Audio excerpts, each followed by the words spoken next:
Everybody ఈరోజు మీకు ఆనపకాయ హార్వెస్టింగ్ చూపెడతాను. మా స్థలంలో ఆనపకాయ విత్తనం వేసి పాదు బాగా పాకింది. చూడండి, మీరు ఎన్ని కాయలు కాస్తుంది మీకే ఆశ్చర్యం వేస్తుంది. ఫస్ట్ కాయ కోస్తాం చూడండి. ఇక్కడ చూడండి, దాక్కుని చూడండి ఆనపకాయ లోపల చూసారు అది దాక్కుంది. ఇది దీన్ని కోస్తున్నాం చూడండి. ఫస్ట్ కాయ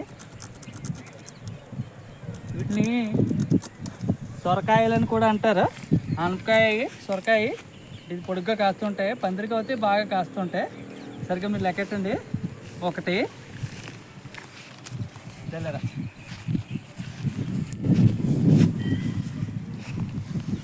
చూడండి, ఇక్కడ ఒక కాయ ఉంది. దగ్గర క్లోజ్ తీయమ్మా, దగ్గర దగ్గర చూడండి, ఇక్కడ కాయ ఉంది. ఇది రెండో కాయ. ఇది చూసారా కాయ? ఇది ఆర్గానిక్ మన మనం ఇది ఫెర్టిలైజర్స్ కానీ లేకపోతే పురుగుల మందు కానీ లేకుండా పెంచిన కాయలు. రెండో కాయ అది దగ్గర. ఇంకా చూడమ్మా ఎక్కడెక్కడ ఉన్నాయి ఎతకాలి నువ్వు.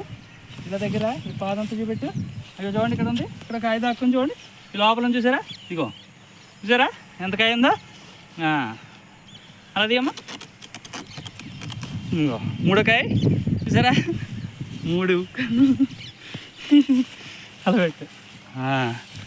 ఇంకా ఎదుగుతానరా. ఇలా చూద్దాం, ఇక్కడ ఏమైనా ఉన్నాయేమో. అక్కడ కాయ ఉంది కానీ లేతగా ఉంది. ఇది తర్వాత కోయిచ్చింది, ఇంకా లేతగా ఉంది. ఇది అక్కడ కాయ, ఇక్కడ కాయ చూడండి. ఇది కోసేద్దామా? ఇది బాగానే ఉంది, పెద్ద అయింది. ఇది కూడా నాలుగో కాయ చూడండి. ఇప్పుడు చెప్పి తీయమ్మరా.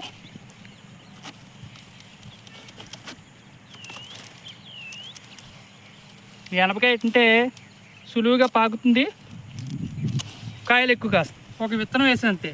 ఒక విత్తనం వేసిన చూడండి, 3 నెలలకు ఎన్ని కాయలు కాస్తుందా? ఇక 4వ కాయ. అలా రా చూద్దాందా. ఇంకెక్కడెక్కడ ఉన్నాయో దగ్గర నుంచి వెళ్ళారా అలా చూసుకుంటాము. ఇంకా లేతకాయ ఇక్కడ ఒకటి ఉంది. ఇటు పట్టరా, ఇక్కడ కాయ ఉంది.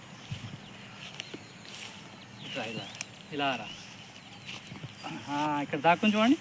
ఇదిగో ఇక్కడ 2 కాయలు దాక్కున్నా చూడండి. ఇదిగో అలా దగ్గర ఇది తొక్కి పాత తొక్కి.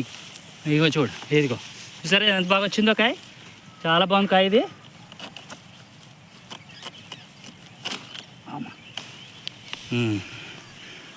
ఐదో కాయ. ఇంకో కాయ ఉంది ఇక్కడ. పాత తొక్కేస్తా చూడు పక్కన. అలా పట్టు. ఇటు చూడు. ఇది కూడా కోసేద్దాం.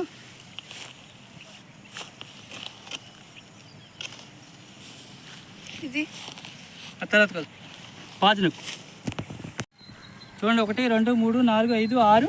ఇంకో కాయ అటేపు ఉందమ్మా, చూద్దాందా. నాకు కూడా రామ్మా.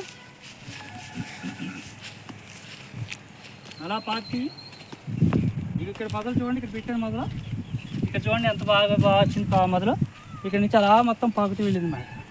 ఇంకా కొన్ని లేతకాయలు ఉన్నాయి, మనం తర్వాత కోసుకోవచ్చు. లోపల ఉందో కాయ. ఈ విధంగా మనం చిన్న చిన్న స్థలాలు ఉంటే మనం ఏంటంటే చక్కగా ఈ పాదులు పెట్టుకుంటే చక్కగా కాస్తాయి. బయట కొనుక్కోకుండానే మాకు చాలా గుమ్మడి పాదు, ఆనపాదు, పొట్ల ఇలాంటి, తర్వాత మీకు వంగ మొక్కలు, టమాటా మొక్కలు ఇలాంటివి పెంచుకుంటే చక్కగా మనకి ఆర్గానిక్ కూరగాయలు లభిస్తాయి. అందరూ కూడా చక్కగా పెంచుకుంటారని తెలియజేస్తున్నాను. Thank you.